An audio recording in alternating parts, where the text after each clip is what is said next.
Hello my sisters and brothers in scale. Our little monster tank is assembled and ready to receive paint. I'm willing to paint a 3-tone camouflage with freehand airbrushing. So, without any unnecessary talking, let's get to work. At the very beginning, we hit a wall. Takom suggests us to use Mig Acrylics. These are not my paints of choice. Yes, I heard some stories that some brave warrior paints these paints without any orange peel and swearing like a trooper, but I gave them a chance twice and it's not my cup of tea. After a short investigation, I found counterparts among my proven Tamiya and Mr. Hoppy paints. Wooden deck tan and grayish blue acrylics and 4BO lacquer. Everything will be tinned with Mr. Leveling Thinner. Because the grayish blue was too dark, I decided to mix it with flat white in 1:1 ratio. I started with the brightest color.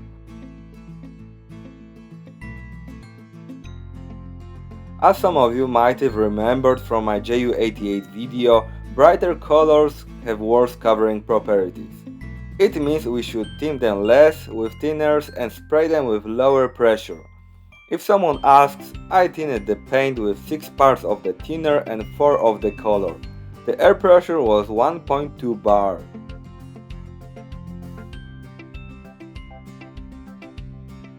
Of course, it's only a suggestion. Before we start painting, we should work out the best way to do this. It means try, fail, improve method.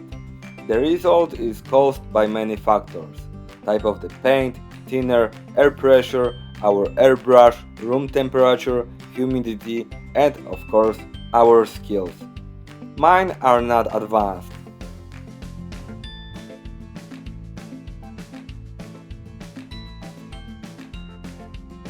The only reason why I decided to paint this model by an airbrush without any masking was to check if I'm a little bit better than before.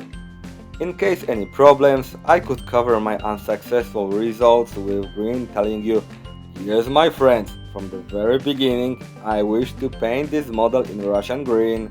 It was my biggest dream, I'm sure yours too.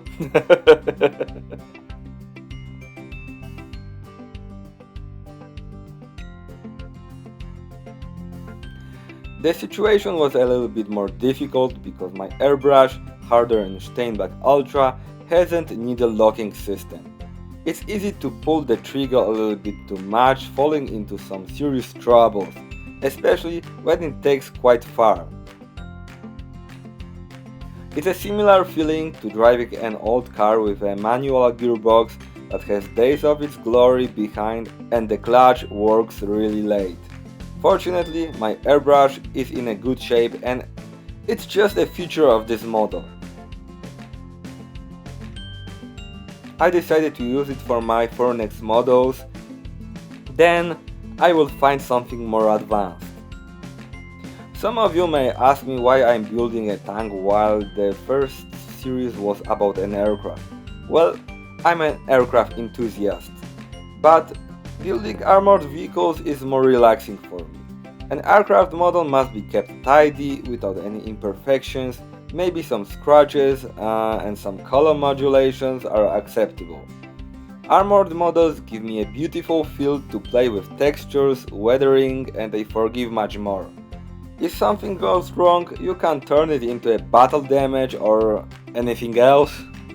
It's also nice to build a model which is painted as once, instead of splitting the process on painting the cockpit, fuselage, wheelbase, engines. Nevertheless, the next model I will build on this channel is an aircraft.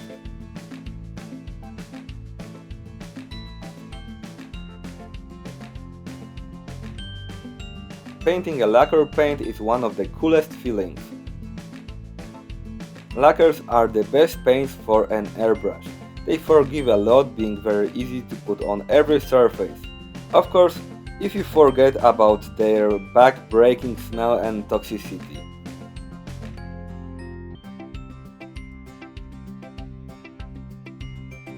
The 4BO color sat on the model perfectly without any oversprayed marks.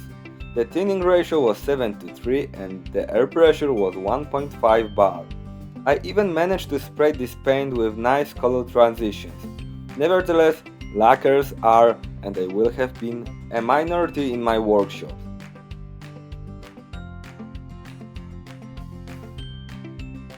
I just can't cope with their smell and toxicity.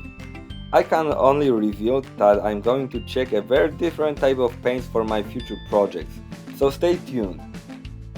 In about 2 or 3 months everything will be clear. No, it won't be any commercial cooperation, I'm just a tiny roach on YouTube, but my curiosity and will of trying something new. At this stage the model may look a little bit too bright, and I do agree with this. I could, for example, choose the darker 4BO shade like C511 and not to brighten the grayish blue. It would be okay, but once we start weathering the model, all colors will get darker. So this is a safe approach to paint the model a little bit brighter. From the other hand, small scale models have tendency to look very dark in some cases. This is why I decided to paint my model in this way.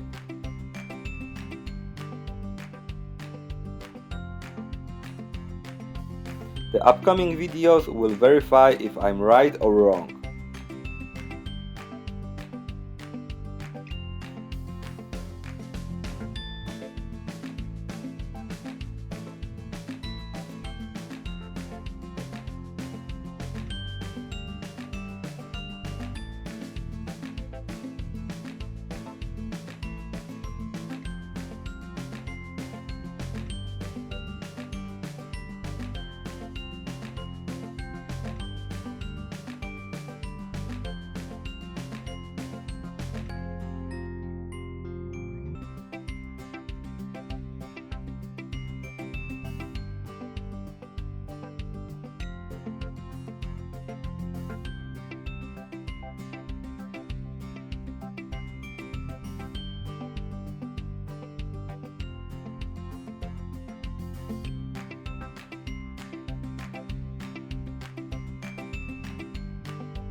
When the model was painted with the camouflage, I decided to put the first layer of weathering.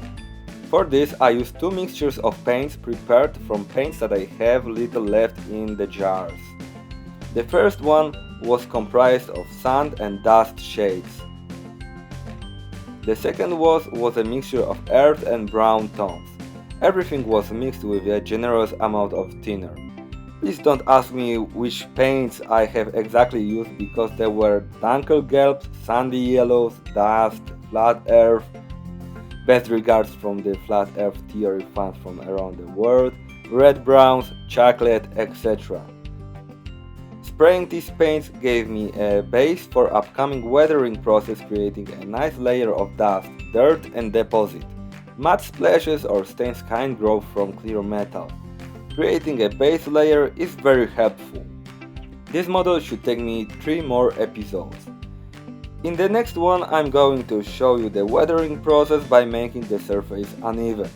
Later we will get dirty with mud, a lot of mud.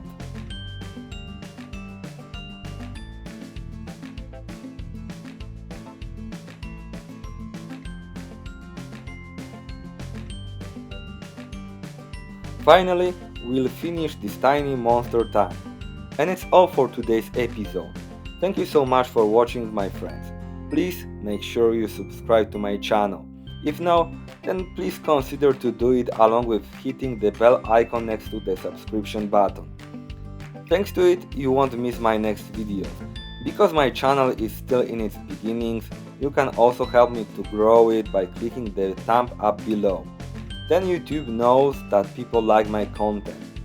You can comment the video below with your thoughts or share it with your friends on your social media groups. Any support is highly appreciated. Stay safe and let the good fitting be with you. Bye bye.